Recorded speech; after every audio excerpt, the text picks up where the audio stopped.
Hi everyone, my name is Sarah Mari. I'm one of the librarians at Portland Public Library in Portland, Maine, and I'm here today with another chapter from Protector of the Small, First Test by Tamora Pierce, published by RandomHouse. We're going to pick up where we left off with Chapter 4, Classrooms. Academic classes began after lunch, just as Kel began to feel her bruises.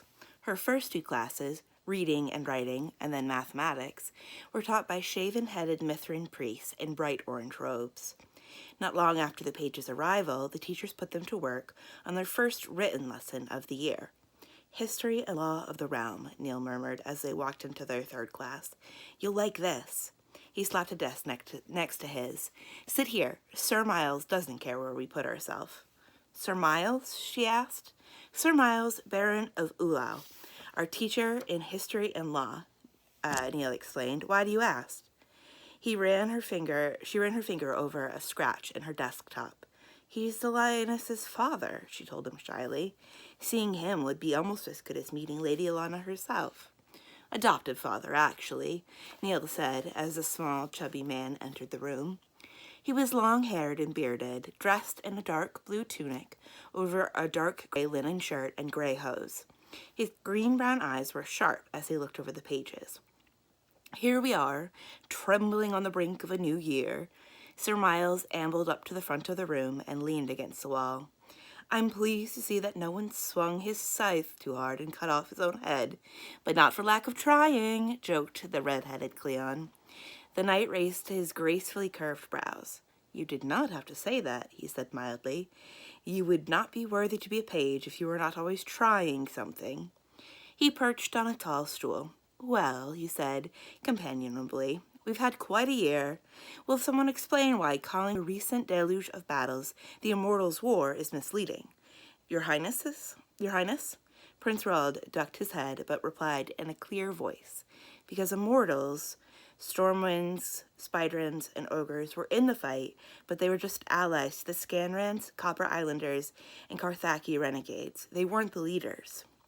Sir Miles did not seem to care whether his students stood to answer. Very good. The man looked around. How many of your home fiefs took damage in the fighting? Hands went up, Kel's among them. No part of the realm was unscathed. How many knew someone who was killed? Hands went up again. Kel knew of 2 people in the village who had been cut to pieces by killer centaurs. Luckily, her own family had been spared the loss of any members. These losses are felt, Sir Miles told them. Their Majesties honor their sacrifice, and we all wish that it had not been needed. As the hands went down, he said briskly, Why did this happen? How did Scanra, the Copper Islands, and the Carthaki rebels come to assault our shores? Joran? The handsome boy lounged at his desk, seemingly bored. The king's champion killed a Copper Island princess 13 years ago. That is one reason, bad blood. It doesn't explain the Carthakis and the Scanrans. Joran shrugged. The Scanrans always raid us. They don't need a reason. But they do have reasons, Sir Miles pointed out. Pressing ones that send him against us year after year. Put the Carthakis aside for now. Consider our gentle neighbors to the north. What riches do they have? Furs, suggested Felrion. Rocks, added Cleon, who got the laugh that he had intended. The discussion went on. It ranged from poor Scanrans with failed crops to the destruction of the old Catharki emperor and the installation of a new one, Kadar. When the bell rang, it surprised Kel. She had lost all track of time. So what do you think of the king's spymaster? Neil murmured in her ear as they left the classroom. Kel came to a dead stop. What? Neil smirked. You didn't know? Miles of Alouds isn't just a teacher and a member of the king's council. He is King Jonathan's spy master. You're making that up, she accused him. Why? He asked. My father says he's the best spy master the realm's had. It comes from Sir Miles going into trade to mend the Alouds' finances. His merchants send him all kinds of information. He just expands on it. Maybe you shouldn't tell, Kel pointed out. Maybe it's supposed to be a secret.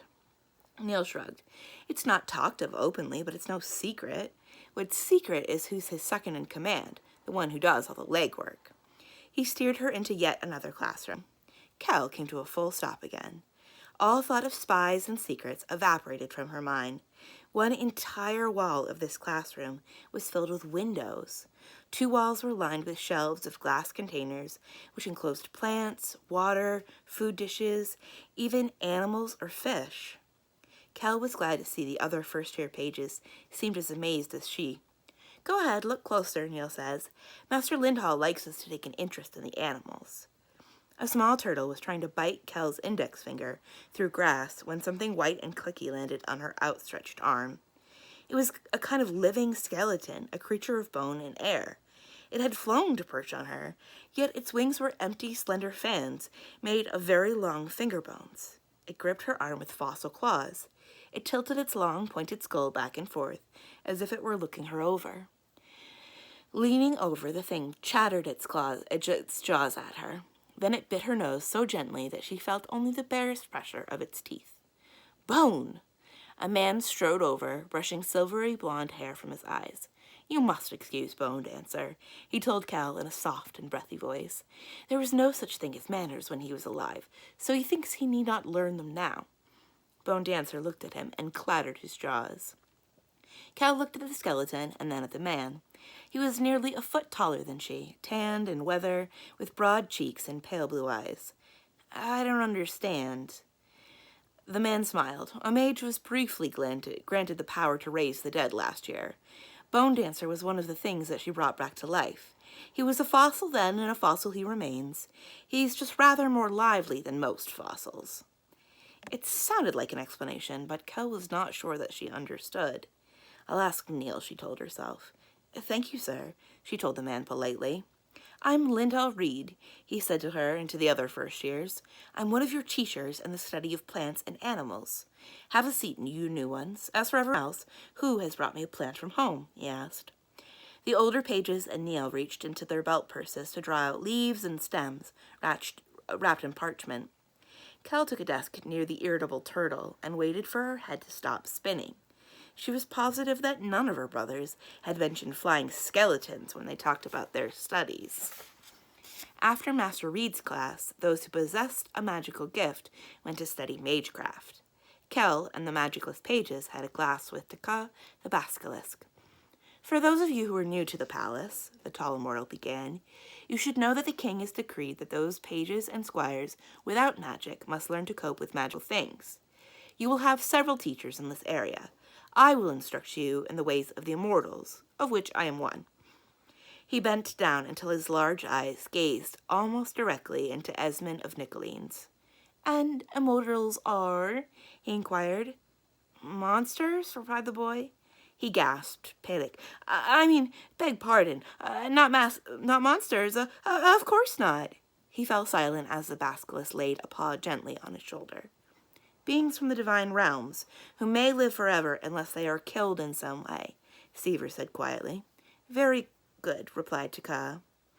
"Some are monsters, sir," added Seaver, meeting Taka's gaze steadily. "My father was killed by a spiderin." Kel thought of the one that she had faced at Mindolin and swallowed hard. "My sympathies," replied the basilisk with a bow. "Spiderins are monstrous. Let me tell you of their creation and of their habits." The pages listened with fierce attention. Spiderins laired throughout the realm and were a deadly threat. Their final class of the day was etiquette, taught by Upton Oakbridge, the royal master of ceremonies. The room was hot, and the work was so boring that Kel had to fight to stay awake. She ached all over from the morning's activity. The new pages were taught bows to nobles of different ranks, which only made her muscles ache more. The older boys hid yawns as they practiced formal letters. As the class drew to a close, everyone was given a book and assigned to report on its first chapter for the next day. When Kel saw the title, she grinned. Oakbridge was on her like a cat. "What amuses you, probationary page?" "Can't you pretend that I'm like everyone else?" thought Kel as she got to her feet. "Nothing, sir." "But you are amused. It is quite clear. You must share the joke with us, probationary page. Now, if you please." He stood before her desk, one fist planted solidly on a hip. She could hear his foot tapping brusquely. "Master Oakbridge, Lord Wilden shall school you properly in the matter of excuses. I will accept no more evasions, probationary page." Kell opened the book and pointed to the author's name. Sir, the writer is my father. The master of ceremonies snatched the book away and scowled at the title page.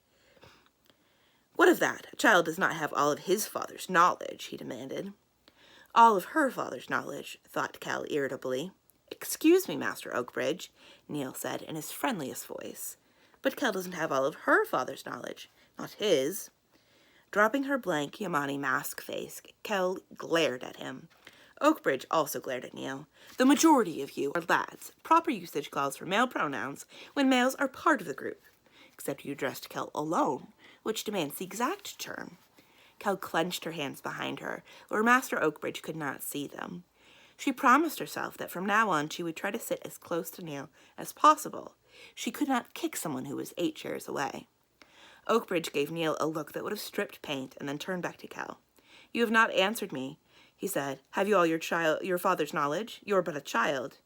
Yamani etiquette is serious, Kell replied, her face once more Yamani calm, especially at the Emperor's court. People have their heads cut off if they don't bow right. Oakbridge stared at her for a moment. Then he pursed his lips. Review this entire volume tonight, probationary page Kelladry, he announced. Tomorrow you will report on the parts which are familiar to you, and which parts, if any, are not. Should I be satisfied as to the breadth and depth of your knowledge, I may call on you to assist me in preparing the courtesies to the Yamanis. To the pages he explained, I am certain, as his Highness is well aware. He looked at Prince Roald, who nodded. Their Majesties have arranged for a state visit next fall by Princess Chiaskami of the Yamani Empire. When she arrives, we shall know how to greet her and her attendants properly, according to their own custom. To that end, the final bell of the afternoon rang. Kell gathered all of her papers and books and followed the other pages out of the room. Neil was waiting. So probationary page, he grinned as Kell made a face. How long did you live with the Yamanis? He headed back to their rooms. 6 years, she replied. Longer than I've lived in Tortle, actually. Can you speak? Neil began as they stopped before Kell's door. He interrupted himself to sniff the air. What is that smell? Kell leaned closer to her door and sniffed. Urine, she said. There was a pool of yellowish liquid upon the threshold. I'd better clean it up. No, Neil ordered. You have to change for supper. I'll tell Salma and meet you in the mess hall. Get moving. He trotted away, shaking his head. Kell juggled her school materials until she could pull out her key and open her door. At least none of the urine had leaked into the room. That was a blessing. She closed the door with a sigh. What a disappointing day. Parts of the morning exercise had been interesting, but the classwork was simply tedious. What good would etiquette do to a knight? And how could she be expected to stay awake all afternoon when she had been running all morning? Couldn't she just do the physical training and forget learning a whole new set of bows? It's not your place to question what the masters want you to learn, she told herself. Your place is to obey. It was what her Yamani teachers would have said if they had heard Kell's unhappy thoughts. I just wish obedience was more exciting, she told them silently as she began to change her clothes for supper. Is that so much to ask? Once they had filled their trays, Kell and Neil went to the spot that they had claimed as their own and sat. Kell picked up her fork, but Neil shook his head. She looked around. All of the boys had taken their places, but no one had begun to eat. She raised her eyebrows at Neil, who whispered, No stump. Everyone fidgeted. Kell's stomach growled. At last the door opened. The squires jumped to their feet and bowed. Someone murmured, The king. Then everyone was up and bowing as 2 men, the king and Lord Wilden, walked up to Wilden's small table. Kell stared at the ruler whose domain she wanted to serve so much. King Jonathan was the handsomest man that she had ever seen. He was an inch shorter than Wilden, but the training master faded beside him. King Jonathan's neatly trimmed hair and beard were coal black, framing a face that was tan from a summer outdoors. His nose was straight and proud. His eyes were a deep, brilliant sapphire blue, framed by long lashes. On any other man those lashes might have seemed feminine, but not on the king. He grinned, white teeth flashing against the black of his beard. Don't let me keep you from your meal, he said in a clear baritone voice. I remember what it was like from my own days at the stable. If your majesty will give the blessing, asked Wilden, half bowing. The king nodded. He stepped up to the lectern and raised his hands. "Bright Mithros, great mother, all gods powerful and small, grant us your blessings and guidance, we humbly pray." He brought his hands together, and his audience realized he'd finished. "So mote it be," responded the pages and squires raggedly. They had expected a longer prayer. "Now eat," said the king. "After you're done, I'd like a word." He and the training master sat at Lord Wilden's table. The fourth-year pages, whose task it was to wait on them, rushed to put food before the two men. Kel eased back onto her seat, her thoughts all in a jumble. She tried to sort them out as she ate. She wished she could ask the king why he had allowed Lord Wilden to put her on probation for a year. In the original proclamation 10 years ago, it was written that girls could try for their knight's shield. Probation had not been mentioned. It wasn't fair, so why had he allowed it? Could she serve a king who wasn't just to her? Chivalry worked two ways. You gave good services to your overlord, and in return your overlord honored your service and treated you honestly. None of this adding extra conditions when all you wanted was the same chance everyone else got. "Suppose I'll never find the courage to ask him why flat out," she thought sadly. "I'll just bow and be polite like a good ambassador's daughter. I bet Neil wouldn't hesitate to ask." She looked at her sponsor and smiled in spite of herself. Neil was eating his cake as his vegetables got cold on his plate. When everyone had finished, the king went to stand at the lectern again. "Don't get up," he said as everyone began to rise. "If memory serves me, your legs are starting to get sore right about now." A number of the boys chuckled. Kel looked at her hands, which were curled into fists in her lap. "If you can't treat me properly, I'm not going to laugh at your jokes," she thought stubbornly. "I won't keep you too long," the king promised, "so I really just wanted to look at you. We survived the Immortals' War, as they're calling it. We survived, but at a price. You know as well as I how many knights were lost, how many crippled. Thanks to Lord Wilden, you older pages and squires were also able to fight and defend our people. You did well. But I can see that there are faces gone from this room who were present last fall. We shall miss those who are gone.